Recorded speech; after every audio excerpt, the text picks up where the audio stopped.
What's going on, everybody? Another Brain Dead Reviews video here for you. Today we're talking about the new White Wizzard album, and I just gotta start this video off by saying this is my favorite release of 2018 as of yet. It's already feels like something that could end up contending for a top 10 spot at the end of the year, and for good reason, because these guys have put out a really fun and great traditional heavy metal album. Couple of pieces of information about the album. There's 9 tracks. It is just over an hour long at 9 tracks, so you know there's got to be a lot of long songs in there, which can a lot of times make or break an album when bands try to go for some of the longer tracks. This came out on January 12th, and it's rocking some decent reviews from around everywhere, but I just wanted to give my own 2 cents about it and let you guys know what I think about it.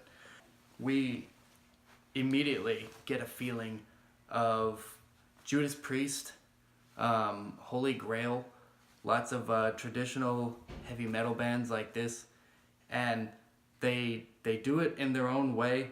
It does sometimes feel a lot like Screaming for Vengeance, which it's not a bad thing, you know. That's a great album. So if you can say, yeah, my album kind of sounds like Screaming for Vengeance, you're doing something right, because that's a great album. And there's a reason lots of bands have kind of formed their sound around that, I guess you could say. They've really studied the old traditional heavy metal bands. They've got peers from the now, like Holy Grail, like I said, maybe some other bands I'll name if I can think of them here in a bit. But those are just the examples that come to mind right at the moment. And not to throw any shade at Holy Grail or anything, but I think White Wizzard has really written the album here that Holy Grail has been trying to write since Crisis in Utopia. I have not enjoyed anything by them quite as much since then. They've still put out some good albums that I do enjoy, and I like all of Holy Grail's albums, but they haven't quite really hit the mark since their debut album. White Wizzard really has at this point. And admittedly, this is my first White Wizzard album. I'm not familiar with the rest of their material as of yet, but from doing a little bit of research and looking around at their old stuff before, in preparation for this video, I noticed that they have gone through some band members, and it can be hard to pull that off sometimes, but the advantage that they have here that some other bands don't is that they're actually going back to members that they already had worked with, from what I understand, of the vocalist and guitarist. But as far as, you know, those challenges can still be there that happen when you replace band members. Like, you know, you replace band members and then you have to move on with the band, and so you adapt naturally. You try to move on, and you maybe write in a little bit a different style. You know, the new members will contribute. Usually, they usually don't just come in to play the instrument.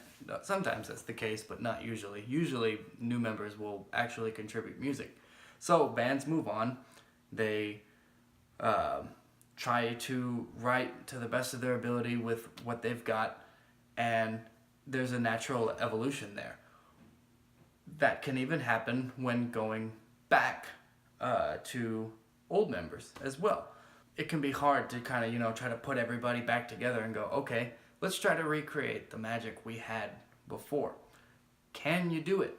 And I would have to go and check out their older stuff, but if it's half as good as this album, it's got to be pretty good, because I thoroughly enjoyed this album.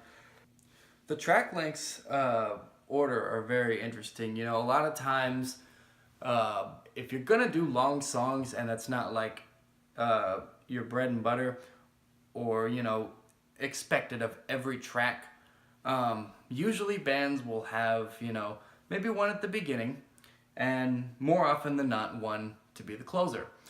It's rare that you get them just kind of like riddled throughout the middle, or that there will even be like half the album is long tracks and half of them is not.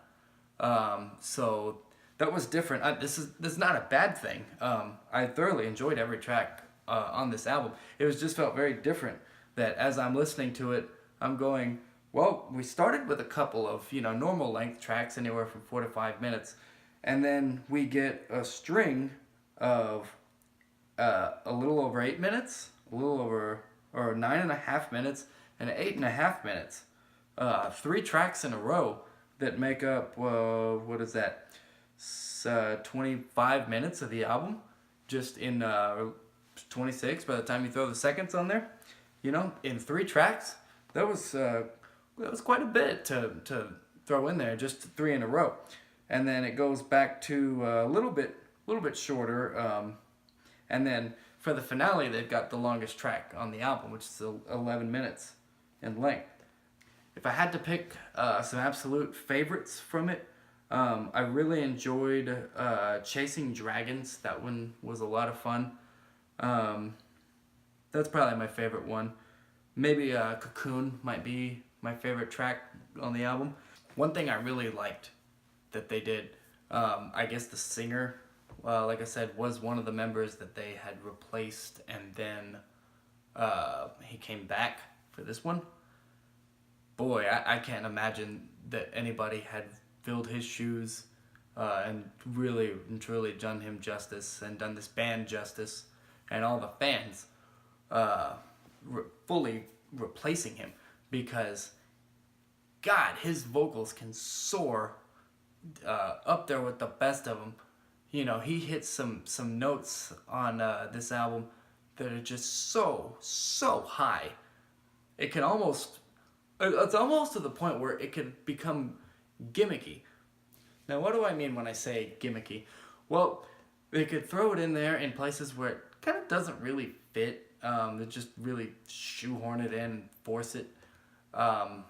Just to be like, hey, guys, check out how high his vocals can go. But they didn't really do that. It works in the places that they used it. The atmosphere created by the music to go along with his vocals on these parts, they really complement each other well. So that's what I mean when I say they didn't use it as a gimmick, because it doesn't feel forced. It feels like that was the natural place for the song to go. So bravo to them, and just using their talents in a way that makes sense and made for good songwriting. I guess to wrap up in conclusion of this review, this is where you're supposed to give it some kind of score if you're a reviewer. I don't like to assign just definite numbers that have no room for adjustment, but honestly, time can change your feelings on things. But right now, as of this moment, I would probably give this album something like a 9 or 8.5, somewhere between 8.5 and 9.5. I know for a fact that I thoroughly enjoyed this. It's been my favorite release of 2018 so far, and I can honestly see it sticking around to possibly the end of the year, because it was a lot of fun to listen to.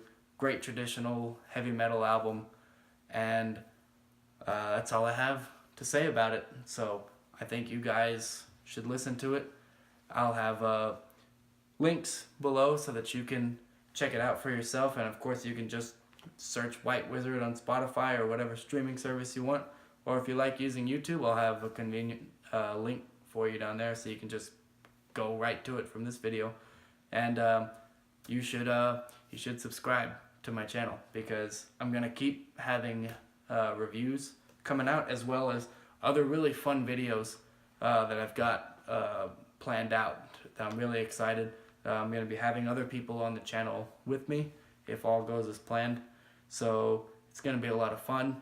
If you want to follow my other social media, I'll have those links down there as well, because I put more reviews on social media and I talk about other things on there, just talk about more music, then I really even have time to make videos for everything, you know, because making videos and editing and all that takes a lot of time, whereas just making a Facebook post does not. So you get informed about a lot more albums in there.